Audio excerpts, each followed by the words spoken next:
Guys আমরা এসেছি Siliguri college of কমার্সে এসেছি আমরা। সোশ্যাল প্রেশার কোনোটাই আমাদের না, আমরা বুড়ো হয়ে গেছি। মন থেকে আমরা ইয়ং করছি, আমরা ভাইব করতে এসেছি। যে এসছে গান করতে, আমি জানি হয়তো ভালো করবে না, কিন্তু তাও আমরা ভাইব করি। আমাদের তো কিছু লাগে না, আমরা লাগি খালি ভাইব করার জন্য। চলো দেখতে হ্যাঁ কে হতা है। আমরা এখানে ভাবলাম অনেক লেট হয়ে গেছি, কিন্তু এখনো কিছু শুরু হয়নি। উদ্বোধন হচ্ছে গাইস, আমরা পাপড় খাচ্ছি।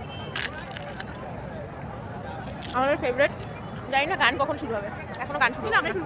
নাহলে এই যে আমাদের আছে গায়িকা, শুরু করে দেবে। আপনাদেরকে গান শোনাবোই আজকে, দাঁড়ান।